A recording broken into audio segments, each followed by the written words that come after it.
Welcome back to the Red Dice Diaries, and in this review video we're going to be looking at Within the Ring of Fire. There's my copy there, which is written by Underwood of Raw Immersive Games. It's a fantasy game. The book's about 200 plus pages, and it's the brainchild of Underwood, one of the members of the YouTube RPG Brigade. When it was released, someone suggested that it would be interesting to see how someone who's not been exposed to the YouTube hype and all the publicity surrounding it responded to the book. I agreed and have thus arranged for this interview to be split between myself and my wife Hannah, who, whilst a role player, is not involved with the YouTube RPG Brigade and knew nothing of the game until I purchased a copy. So Hannah, if you could say a bit about how long you've been role playing and what your exposure to role playing is. Got into D&D when I was 12, 13, played that and many other games for many years. Worked in a role-play shop for 7 years. Continue to game now. So, as I say, obviously my wife is a role player, but she is not involved in the YouTube RPG Brigade, the community online. That'd be fair to say. Yep. Okay.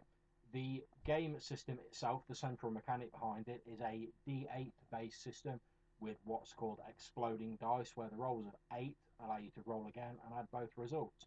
Now, the cover image on the book, which I don't know if you can see there, is very striking. Probably my favourite piece of art from the book, and it starts off with a nice comprehensive contents list, which is very nice, but I would have still liked an index at the back of the book.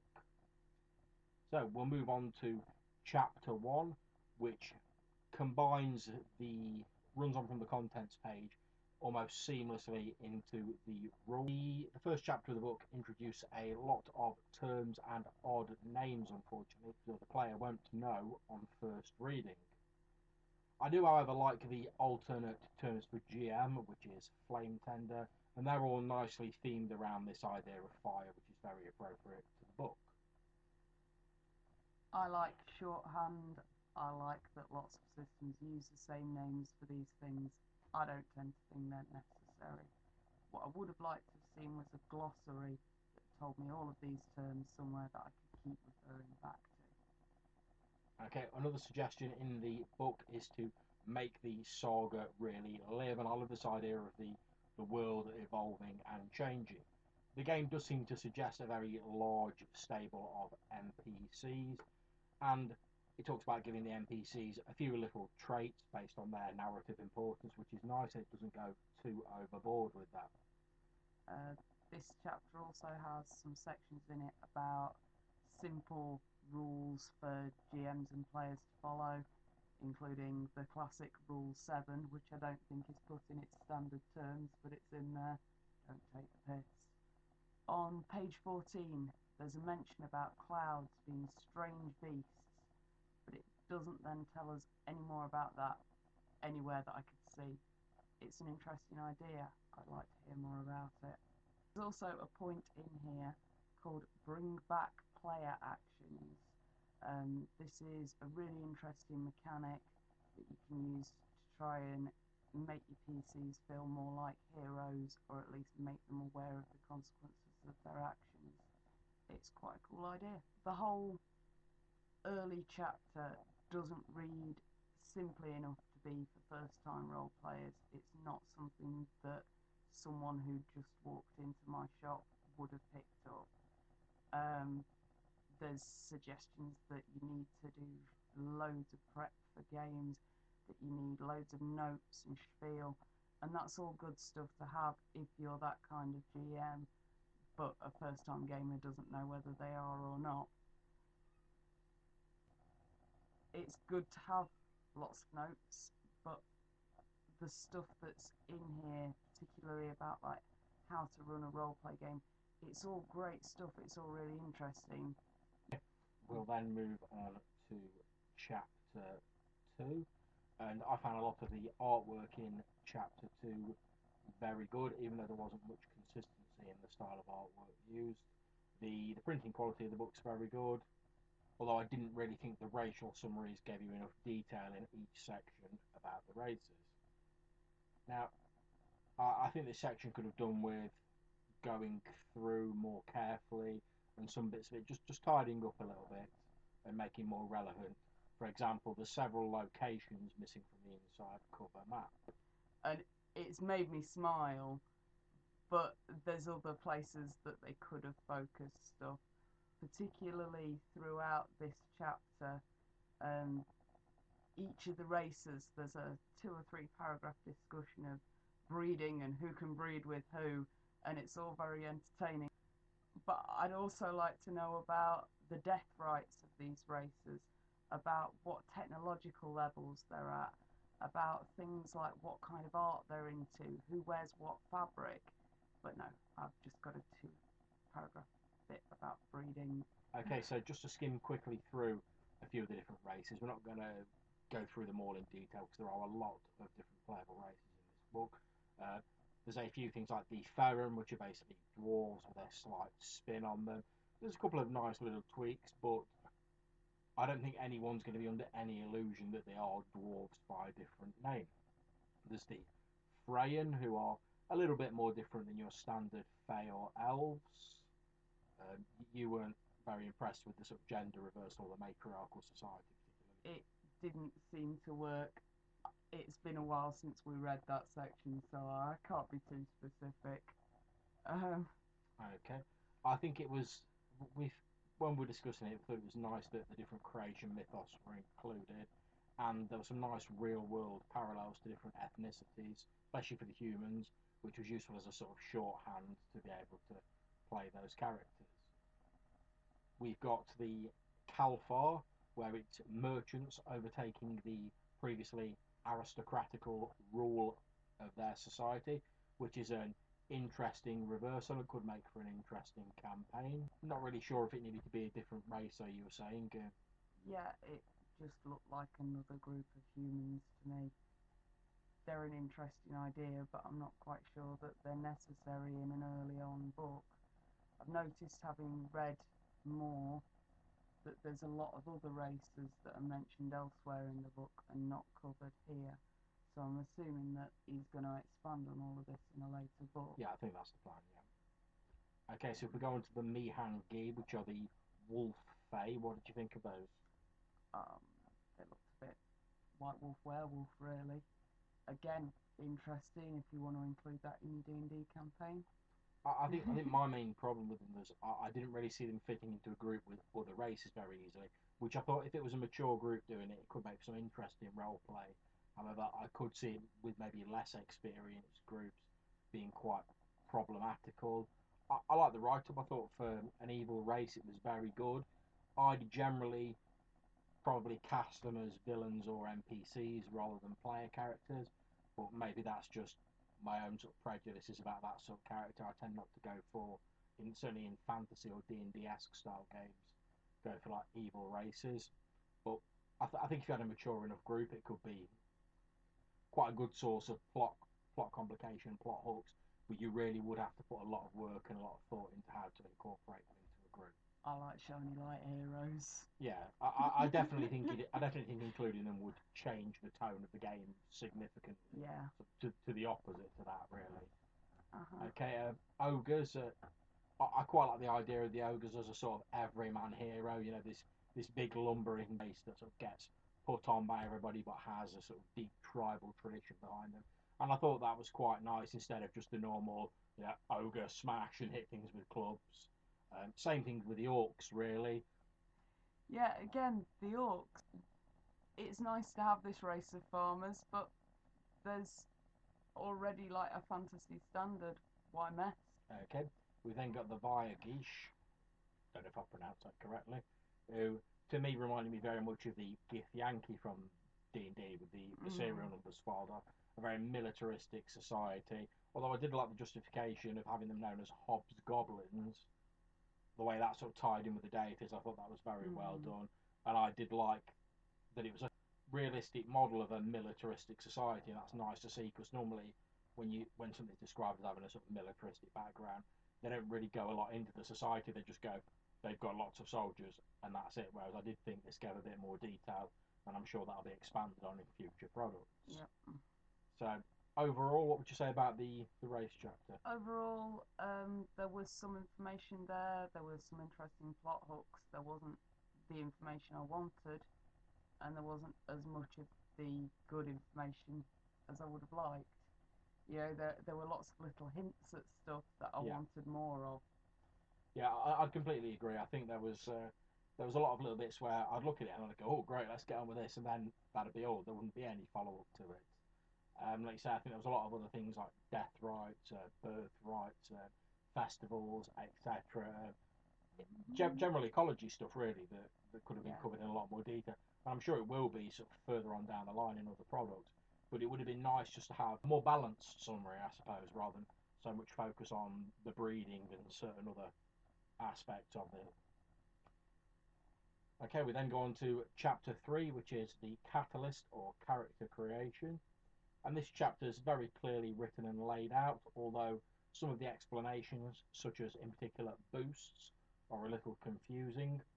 The D8 system, the exploding dice system, seems fairly straightforward, although the use of D8 seems like a fairly arbitrary decision, although they might have been chosen for some reason I'm not aware of. I did actually ask this on the Raw Immersive Games Facebook group earlier on mm, today, and it seemed I very much got the impression that the D8s were chosen simply because there's not many other games that use D8s, which is right. which is no better or worse choice than any other isn't picking any other dice really. So that's absolutely fine. When I looked at the numbers of it, you seem to be a lot more likely to get successes than failures, a lot more likely to get critical successes than to ever get critical failures. Um, that seemed to be the only difference, really, in the meat of it compared with the D20 system. Otherwise, they are very similar. You have to admit Very. the system did seem very reminiscent of D20, albeit with some tweaks and additional rules, house rules, etc. And I don't see that beyond these tweaks, it offered such a vast difference from the D20 system that it's going to drag a load of like converts over from that system. I thought it was all laid out fine, all perfectly functional.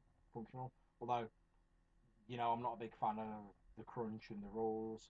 If you like D20 or games like that, though, it's probably going to be right up your street. I did like the opulent stat that was in there, which represents your sort of like your fiscal wealth, your assets, etc. And I'm a big fan of anything that reduces the amount of bean counting or coin counting in a game. So I thought I've got to applaud the game designers for making the decision to include that rather than the normal GP, SP, CP, whatever you want to use for your abbreviations for money.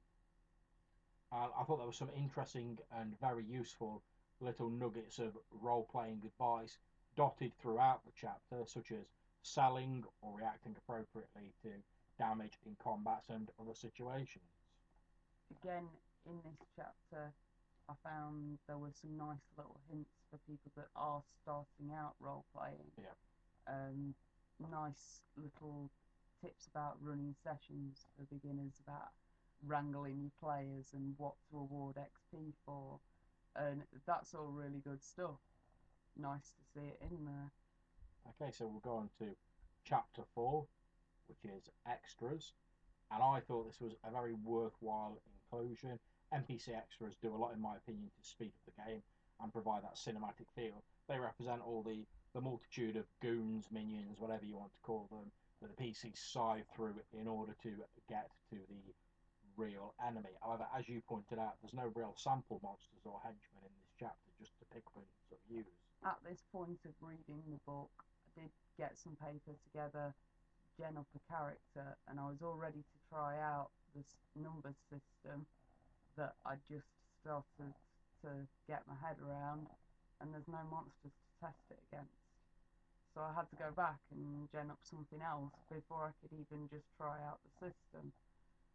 Would have been nice to have had just a couple of sample monsters. As you were saying as well, the creators no doubt very skilled at maintaining consistency within a campaign world and gives quite a lot of useful information for like people who are still, like you say, people who are just Yeah, starting out. And that's unfortunately a very short chapter. I would have liked seeing that expanded, maybe with some examples, like you were saying. yeah. Although having read further on from when we made these notes, there is a chunk later on of lots of tips and hints in that geography section, Yeah. and little sample NPCs and things you could use, although not with any stats. Okay. So we'll go on to chapter 5 and chapter 6, which we're going to cover together because this is the advantages and the imperfections. And this is a fairly standard list of merits and flaws, which is clearly written, nothing too unusual or unexpected, very functional. It didn't really set my world on fire, but then merits and flaws sections in books, while useful, aren't normally the most exciting sections to read. I thought it was perfectly well written though, and I'm sure it'd be more useful when you're genning a character. Chapter 7, skills. Fairly standard skills chapters, nothing too unexpected. Nice to see some examples of what the skills can be used for in the write-ups, although some of the explanations are a little confused. Passions are an interesting concept, and I can see the point of having some sort of role-playing guideline on the character sheet. Not sure I'm entirely comfortable with having them assigned fluctuating numerical value though. Again, with the passions, some of the things that were listed in the book seem just a little bit simplistic. Religion was specifically under the boundaries of hate, whereas religion can obviously fall into hate or love, or indeed piety, one would assume. Love described as a light and positive emotion, not all the time it hates. Yeah, I see what you're saying. It has sort of taken very complex concepts and rendered them down to a fairly simplistic sort of like one-dimensional view by putting them in these little sort of pigeonholes of these boxes. It's one of these system mechanics that's an interesting idea, but if your gamers are good enough and they want to do those kind of stories, they don't need a mechanic. If they're not into that kind of thing, don't force them into it with a mechanic. That just doesn't seem right. Yeah, I think if you are trying to encourage a sort of more representation of this sort of like these internal forces, these internal factors, you're far better to try and sort of lead by example and by drawing them in with detailed NPCs who try and bring those characteristics out of them, rather than sort of slapping a number on a label and saying, oh well, you should be behaving in this way because you've got a piety of 5 or hate of 6 or whatever. To chapter 8, weapon skills. Now this has 9 full colour pages showing pictures of weapons, and whilst it's nice to see what things look like, I'm a big fan of knowing what things look like, so I've not got a vast encyclopedic knowledge stored in my head of how faux medieval weapons look. I do question whether or not the sheer amount of pages used was entirely necessary. I quite liked that artwork. It didn't seem to go with some of the rest of the artwork in the book. I get the feeling they've used maybe a couple of different artists. It was nice, but it was a big chunk of pages. Yeah, it was nicely written, fairly straightforward layout. Although personally, I would rather have had all of the weapons, damages, etc., written on a big table, so I'd have found it easier to reference during a game rather than having to comb through lots of paragraphs of writing to find what I wanted. We lead on from this into chapter 9, which is all about combat. At the very start of that chapter, in lovely big bold print, are the sums involved to do combat. Nice, clearly written, brilliant. I love it when they do that. I think this is probably the first time the actual effects of a booster mentioned here, which is something you came across while Yeah, we're we reading through it, because chatted I haven't about been it able to right through locate to it. this. Yeah, although they're referenced a lot of times before any sort of explanation occurs, that they just, you get +1 damage in combat per boost. Up until now, every time it was referenced, I'd worked out exactly how you got a boost, how you obtained a boost, but I had no idea what effect it'd been. If it not for you spotting that tiny reference to it, I'd still be clueless to this very day. Now, you were saying that you weren't really keen on the implication that He had a miniatures bit of shouldn't a be go used. about miniature users. I like using miniatures. Um, I don't think miniatures prevent your imagination from working or stop the GM from giving better descriptions about how players act or what monsters are doing or what the room looks like. It sort of implies here that you can't do one without the other, or why not do both? Because I like to see exactly where I am in that combat. If he's 10 feet away, I can't hit him with my 6-foot stick. I have to agree. I mean, I'm personally, I'm not a big fan of using miniatures in games. However, I do think it's very much down to personal choice. And I have played in games that use miniatures, and as you say, I don't think it it hampers your imagination in any way, any more than drawing a rough sort of map on a piece of paper does, or as I do with some of my Fate games, putting some index cards down to represent the areas. It's just a handy way to keep everything in order. I don't think it necessarily means that you can't provide a better description. You can't describe how your combat blows rain down on your enemies, etc. I don't think that's the case at all. This was also the page with the girl with her nips out. Oh yes, the picture of the barely lit woman wearing a randomly see-through shirt, which didn't seem to have any particular reason for being there. Before anybody starts calling me a prude, this girl with her boobs out, I would have loved to have seen her standing in front of a background and known where that background was. I would have loved to have seen her holding a magic item with some sigils around it or something, but she just stood there at the side of the page with her sword out, looking all nonchalant on a plain background. What's she there for? Yeah. Who is she? What race is she? Where's she from? It didn't really give a sort of window into the fantasy Not world. really. Okay, chapter 10 is Poison and Diseases. I believe you were more a fan of this chapter. Yeah, it gave me a little bit of a more detail of what that world was like to live in. Some nice sort of world-specific poisons and diseases, a little bit of where they're from. Nice adventure hooks. I like adventure hooks. I can steal them. Great stuff. And chapter 11 is all about divinities, or the deities and gods of the setting.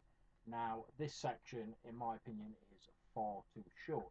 For a game that builds itself on the merits of mythology and an immersive mythic history, there's far too little information in this section. It's only 4 pages and only covers 12 of the proffered 77 divinities within the game setting. A specific divinities book is planned and I believe is actually out now, but a nice summary chart here listing brief details of all of them would have been extremely handy. In addition, numerous entities such as trolls, dragons, etc. are mentioned at the start of this chapter, but no further details are given in the rest of this chapter. The information that is here, however, is extremely interesting, but it's little more than a taster, and personally I don't feel it would give me enough information for me to play a religious character in a way that's going to be consistent with the rest of the setting when further material is released. The next chapter talks about a god called Nif. Where's Nif? I want to know who Nif is. Yeah, there wasn't actually any information in this chapter about him or her, was there? But at the very end of this chapter, there's like a paragraph and a half that, for me, was the first sort of real view of what that world was like and what it's like to live there beyond the poisons and diseases. It talks about how there's a lot of normal world animals that don't exist and there are fantasy creatures instead. Then it doesn't tell me anything else. I want more of that. Okay. Now, chapter 12, History. Now, this has some extremely interesting origin myths for the world, and you can see the influence of classical mythology on the author, given the battle between pre-god Titan-like deities that wrestled the world into being and the resultant creation of the species. Unfortunately, there's a lot of headings on the sort of timeline of the game that don't contain any information at all. There seems to be a lot of stuff missing from that timeline as well. Like one that particularly stood out to me was that the gods are created sometime after the human races, possibly by the Titans, possibly by some of the humanoids. There's not much detail, and that they begin to assert their influence, but it never really tells you how they go from that to being the gods. again, more detail. Yeah, we were saying also as well, this is another place where a glossary of common terms would have been very handy, given the variety of different references and strange terminology that it brings in, and concepts that aren't discussed before Yeah, then in the book. or after in some cases. Yeah, so this is another place where a glossary would have been extremely handy, especially for people who are picking up the book for the first time. A lot of these terms can be very confusing. We then move on to chapter 13, which is geography. First look, I thought the demographics were a worthwhile inclusion, and then we started to look a bit closer, and this is probably one of the better chapters in the book. So. Undoubtedly, for my money, although there is a part where there's a huge double page spread picture which shows the poisonous blue ocean desert, which has an interesting history behind it, which I won't go into because I don't want to spoil it for anyone. And the picture is fine, there's nothing wrong with the picture, it's a nice picture, but I do have to question whether it really needed an entire two-page spread to show what is effectively a large expanse of blue with some bones sticking up out of it. But there are some interesting plot hooks and ideas in this chapter, and as Hannah said, I do feel this is one of the more interesting and more plot-laden chapters in the book. I particularly liked the sites of interest that were included in this. There's some really nice descriptions of the city and the areas around them. And what I did find a bit confusing was having really sort of hooked onto that chapter at the end of the divinities about the fantasy animals and that kind of thing. There's then very little reference to any of that in the economy sections, although they do talk about real world food and real world animals. Again, I would have liked a bit more detail of the fantasy world and why it's different to other fantasy worlds. Yeah, I mean, I agree with that. I mean, I think there was some very nice art in this chapter, which did a very good job of illustrating these areas of interest, these fantastic locations that were described in just the right level of detail. As we were saying, though, it'd have been nice if this chapter was actually a bit earlier on, because after reading this chapter, it really does do a good job of enthusing you about this strange world and acts as a sort of teaser, drawing you in and making you want to look into it more. Also, absolutely full of adventure hooks in this chapter, but it's not quite detailed enough. You'd have to fill in the blanks yourself, and I love that. It's just a big pile of adventure hooks. I think almost in some ways, because the way the game opens is with the GMing advice at the very start of the book. I think I'd have almost liked to have had that sort of order sort of continue, because normally in books you tend to get rules first, setting material later, certainly in the D20 book, whereas this book seems to be reversing that trend. I'd almost like to have seen that carry on with the GMing advice at the front, followed by all of these sites of interest and this history and this world detail, and then the rules almost sort of at the back of the book. However, that's just me personally. I know a lot of people do like to jump into the rules straight away. People who make their judgments about what RPGs they play or what RPGs they like based on the rule system, which, to be honest, isn't of paramount importance to me, but some people do like that. Okay, chapter 14 is labelled Other Worlds, and again, this offers a tantalising glimpse of other worlds within the cosmology, but it doesn't really give you a great deal of detail. Presumably, it will be included in future releases. I don't really mind this since, to be honest, I can't see beginning characters tripping off through the multiverse or whatever passes for multiverse in this setting at the beginning of their careers. There's also a really interesting bit at the end of this about the world of the dead and what happens to player characters after they've died, although it sort of surprised me that a world with so many different deities, so many different species, the same thing happens to everyone. Okay. And that's the last chapter, but there we then go on to the first appendix, which is a nice inclusion, I think, which is a calendar. Although you were saying that each god being attached to a certain day, as per the deities chapter, and with the calendar not filling the whole pages, it might have been nice if the deities' names and some other information was included on the calendar.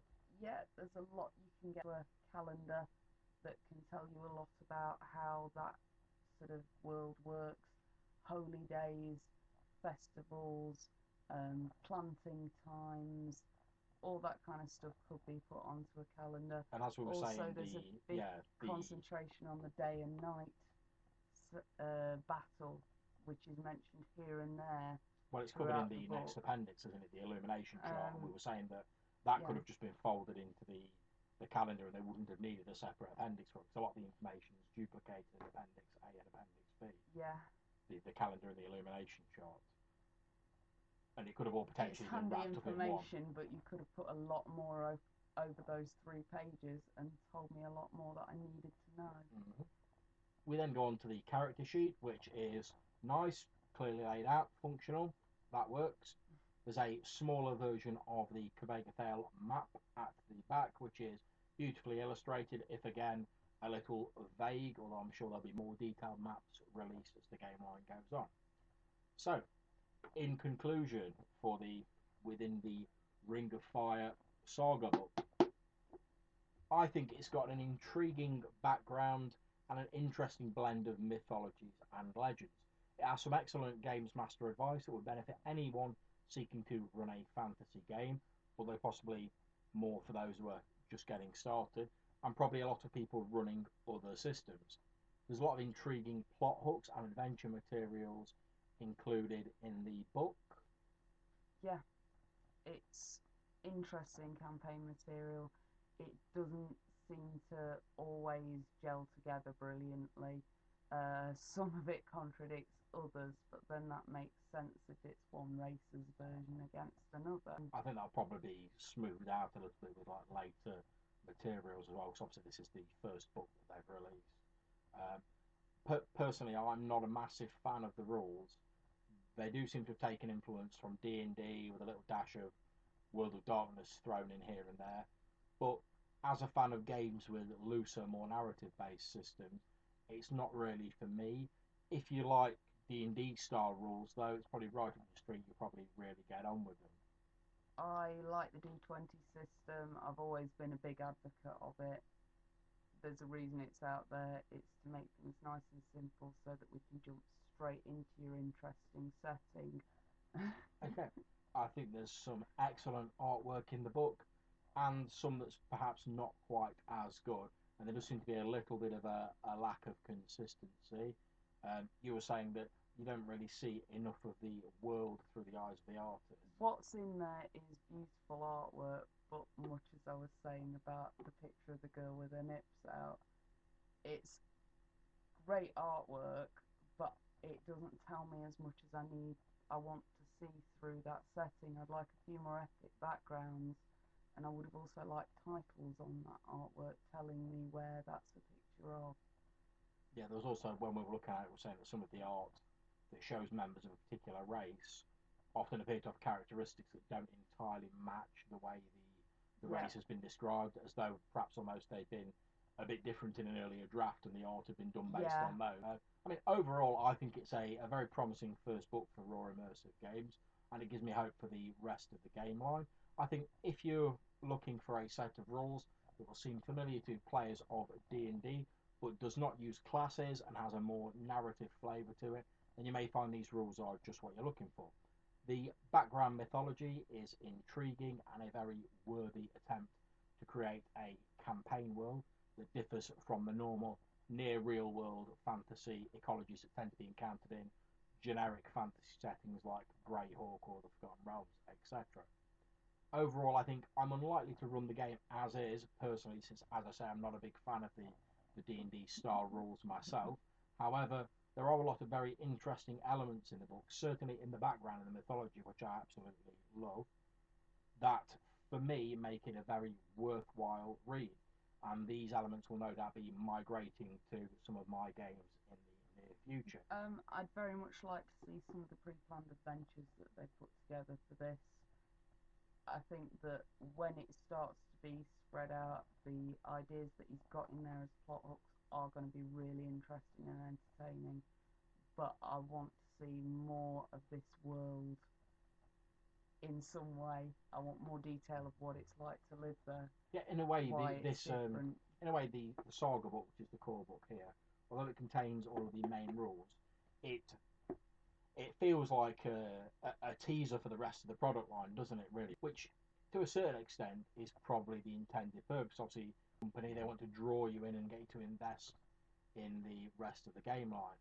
I do think it would have been nice to see a little bit more of a taster of it, rather than the sort of like the vague sort of hint and suggestions you get in this book.